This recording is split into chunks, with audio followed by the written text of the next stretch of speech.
after the Supreme Court overstepped its constitutional boundaries and overruled state laws and even state constitutions by legalizing same-sex marriage. Millions of Facebook users took advantage of a tool that the site made available to filter their profile picture with rainbow hues. It now looks as if Facebook's Celebrate Pride tool was a social/psychological experiment with more than 26 million unwitting subjects. In the past, Gay Pride, Facebook users have demonstrated their support of the homosexual agenda in a variety of ways. There have been the silhouettes that look like the signs on restroom doors but show two male figures, or two female figures, holding hands, simple rainbow squares, a variety of equal signs and a myriad other symbols of gay pride that they could use as their profile pictures or cover photos. Not one of those options was created by Facebook. This time was different. This time Facebook created a rainbow filter which made it easier and more uniform. The Celebrate Pride tool, which was launched by the social media giant almost immediately after the Supreme Court issued its ruling on same-sex marriage in typical 5-4 fashion, became the overwhelming symbol of choice for those Facebook users who wanted to demonstrate their elation over the decision. The result was that nearly all the profile pictures which show support for the unconstitutional decision are the product of the Celebrate Pride filter. Facebook has denied that the filtering tool is an experiment of any type, claiming that it is merely a way for its users to show their support for the court's decision. But there are reasons to doubt the sincerity of the company's denial. This would certainly not be the first time Facebook experimented on its users. Reporting on this most recent example, The Atlantic pointed out that in June of 2014, Facebook manipulated what users saw when they logged into the site as a way to study how it would affect their moods. This was accomplished by creating what were essentially test groups and filtering their timelines to show some groups only positive posts from their friends while showing other groups only negative posts from their friends. Facebook then monitored the mood that each user selected from the drop-down menu when making a post of their own.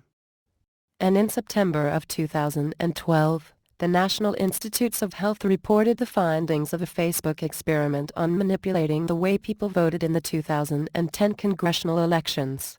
The results of that study claimed that by filtering the political posts and ads that were shown to Facebook users, and monitoring the websites those users visited after seeing those posts and ads, the internet giant was able to steer users to a particular point of view and influence their voting patterns.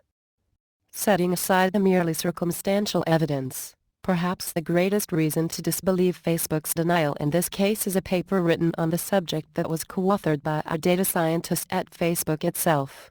The paper, published by Facebook in March of this year, discusses the fact that in March of 2013, 3 million Facebook users changed their profile picture to an equals sign, and that Facebook looked at the metrics of those users to determine the reasoning behind that change. The report examines the fact that the main dynamics impacting whether users adopted the equal sign as their profile picture were how many of their friends had already done so, the demographics of the users, and how often those users typically change their profile pictures. The report concluded that the probability of adoption of the equal sign as a profile picture depends on both the number of friends and the susceptibility of the individual. It seems that Facebook decided to take this experiment to the next level to see whether the susceptibility of the individual could be altered. Considering that the number of users who adopted a gay pride profile picture went from 3 million in March of 2013 to more than 26 million once Facebook standardized the method for doing so and put the Facebook stamp of approval on it in June 2015, it seems the answer is yes. Of course, it is no surprise that Facebook is supportive of the homosexual agenda, but the release of this particular tool seems to be at least equally geared toward the company's own agenda, performing experiments on users to determine how well Facebook, as a company, influences the way Facebook, as a social media site, is used, and the way that use shapes the conversation. The experiment is almost certain to allow Mark Zuckerberg's empire to better manipulate the way issues are discussed and to garner huge profits while doing so.